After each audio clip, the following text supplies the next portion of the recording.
नेपालको इतिहासमा एउटा छुट्टै र विशिष्ट महत्त्व बोकेको जिल्ला हो। यसै जिल्ला अन्तर्गत पर्ने मर्स्याङ्दी गाउँपालिका वडा नम्बर 5 मनमोहक घेरमो फाँटमा स्वर्गीय कुबेर घले र स्वर्गीय चन्द्रकला घलेले आफ्नो घर जम गर्नुभएको थियो।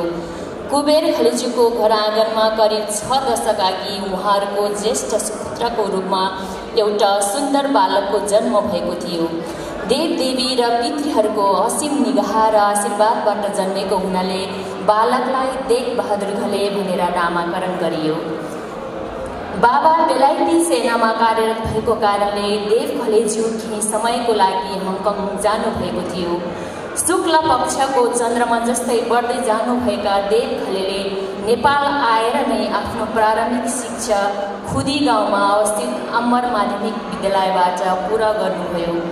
कृष्ण बुद्धिका धनी देव घलेले तत्पश्चात केही समय गाउँकै स्कुलमा अध्यापन पनि गराउनुभयो।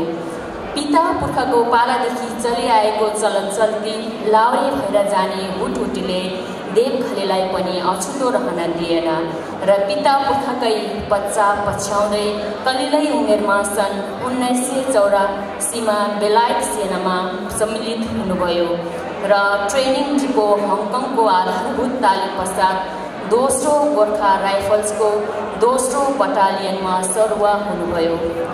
पल्टन घरमा गएपछि उहाँले आफूलाई पूर्ण रूपमा एक सच्चा सिपाहीको रूपमा ढाल्नुभयो। आफूभन्दा माथिकाले दिएको आदेश अत्यन्तै इमान्दारीपूर्वक अक्षरशः पालना गर्ने र आफ्नो जिम्मेवारी पुरा गर्ने उहाँको बानीले गर्दा उचित समयमा नै सबै किसिमका प्रशिक्षण र तालिमहरू उत्कृष्ट नतिजासहित पुरा गर्दै जानुभयो र सोही अनुसार पदोन्नति पनि हुँदै जानुभयो। यसैबीच सन् 1987मा उहाँ तुलसी घलेज्यूसँग प्रणय सूत्रमा बाँधिनुभयो। आफ्ना मातहतका लागि एक कुशल र सक्षम नेतृत्व, आदर्श कमान्डर र आफूभन्दा माथिकाहरूका लागि एक इमान्दार र विश्वसनीय सिपाही र कर्तव्यपरायणता जस्ता गुणहरूले गर्दा उच्च नेतृत्वद्वारा उहाँलाई पल्टनको क्याप्टेन पदमा पदोन्नति गराइएको थियो। गोर्खा ब्रिगेडमा आएका परिवर्तनले गर्दा उहाँको पल्टनपछि रोयल गोर्खा राइफल्सको पहिलो बटालियन हुन गयो। सन् 2011मा करिब 27 वर्ष लामो सक्रिय सैनिक सेवा पश्चात उहाँ सेवानिवृत्त हुनुभएपछि कोल्ड स्ट्रिम गार्डमा सोही दर्जामा कार्यरत हुनुका साथै तमुथी लगायत विभिन्न सङ्घ संस्थामा आबद्ध भई समाज सेवामा समर्पित हुनुभयो।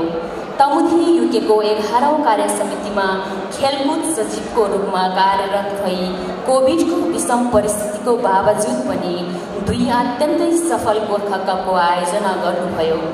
उहाँले 3 वर्ष क्याम्बली गोर्खा एसोसिएसन र 12 वर्ष बगेधा समाज युकेको नेतृत्व गरिसक्नु भएको छ भने हाल बीसीसी युकेको उपाध्यक्ष हुनुहुन्छ र तमुथी लगायत विभिन्न सङ्घ संस्थामा सल्लाहकार हुनुहुन्छ। समाज सेवामा उहाँको उल्लेखनीय योगदानहरू 2013मा तमु सङ्ग्रहालय लमजुङ निर्माणका लागि बेलायतस्थित नेपाली समुदाय लमजुङ समाज युके मार्फत रु 34,44,498 चन्द सङ्कलन, 2015मा स्वास्थ्य सेवा सहयोग बागेता लमजुङ एम्बुलेन्स हस्तान्तरण संयोजन, 2015मा भूकम्प राहत संयोजन उपल्लो चिप्ला लमजुङ, 8 घर पुनर्निर्माण र पानीधारा जडान, 2020मा संयोजक पल्लो टारी लमजुङ पहिरो पीडितहरूको लागि सहयोगार्थ 25 लाख राहत सङ्कलन।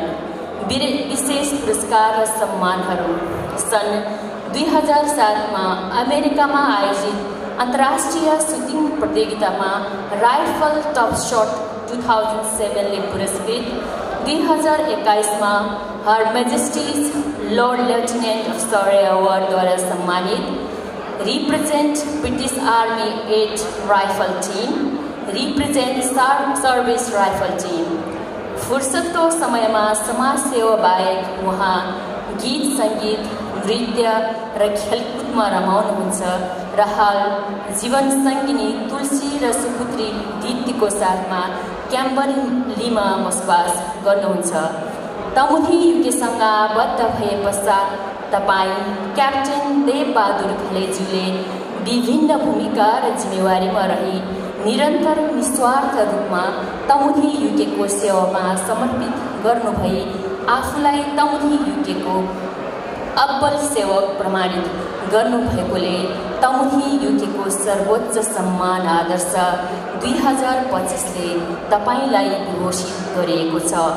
तमुथी प्रतिको तपाईँको समर्पणले निरन्तरता पाओस् भन्ने आपेक्षासहित उज्जवल भविष्यको कामना गर्दछौँ। क्याप्टेन देवबहादुर घले।